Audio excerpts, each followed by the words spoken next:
Morning. Ang kabot nga alas 7, alas 4 pa. Nasaan yung tulog?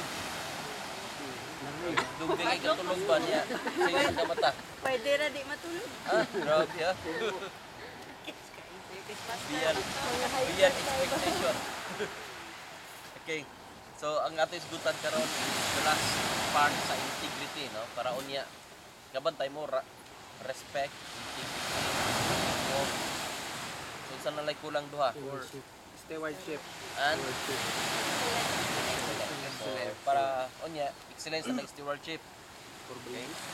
So pasahon ako diri sa proverb.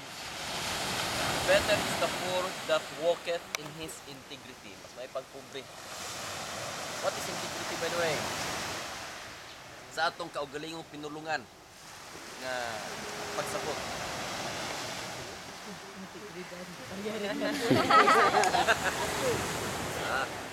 Ano na? Pag-amping, ito na integrity. Ang explain ng ani. Pag-amping aning botilya, lang din kahoy nga gibutangan ang tag nga dili matarog sumala sa boundary na asang lahar palibot. Ha? So dire. Kailangan magpabilis ang iyahang sa puti. Ano? Bisa sa taon dili na siya matarog. So kailangan dili na matarog para dili matarog. Wala itong ito ang amazing challenge. Okay. So, dili na maabot, ibisag kinsa. Bisag, unsa pa'y mahitabo, hindi ka na makabot. Okay? Gawas kung mahigda ka. Na. Ang integrity, matarog lang na siya kung imong desisyonan yun. Sa ato pa, kung imuhang i-compromise kung saon pag amping sa dungog. It can be personal, it can be institutional. Ang integrity. It is better is the poor that walketh in his integrity than he that is perverse in his lips and is a poor. Yun pa ni Ellen G. White. Integrity, firmness, and perseverance are qualities that all should seek earnestly to cultivate.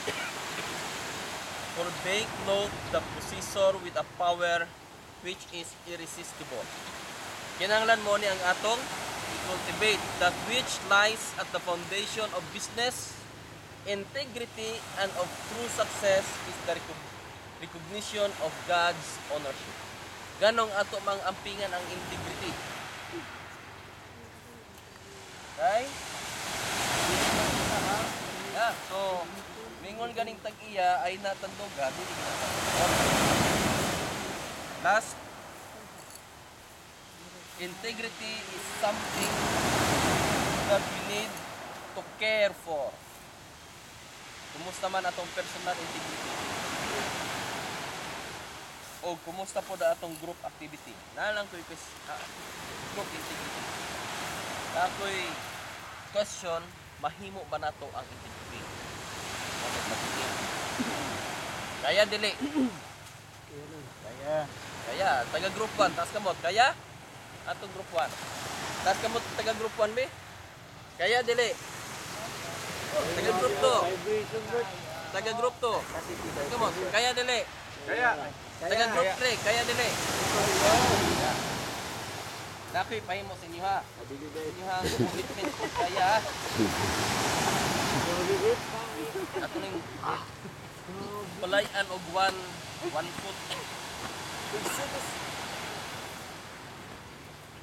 Ampingin ninyo ang integrity ninyo, inyo ang integrity na sa ospital. Ang inyong buhaton is ang usa ka grupo mukuha ani. Ang isa ka grupo mukuha ani ug ang usa ka grupo mukuha. Mas may lang na mukuha kaysa mutang, no? Now, kuhaon na ninyo nga dili madaot ang mag ngita mo representative nga tao usa ka buok lang. Bahalag unsaon ninyo basta kanang tawhana nga representative dili musulod sa boundary, dili makatamak dire. Iyang gamiton ang iyang kaugalingong kamot kung naamoy mga plastic pan diya, sige. Para bag plastic pan ba nga inat ito ana. Okay? Og Isa lang, pastor. ang iyang Pwede tulo. isa lang. Og ang iyang tiil bahalag usa na lang usa ra ka tiil. Nakatamak diri. Okay? Aro. Kung ana ang pag-amping sa integrity it needs Kaya din mabot eh. ilisod ampingan ang integrity. Tama mali. Labinan na ay no, sampol. Gang. Imo lang din sa mga. Gang, hangyoon ta ka ani. Tagaan ta ka ani. It needs a will. So, it needs a will to make it. Kaya dili. Yan. Sabot mo group. Apakaw, sa'yo pa.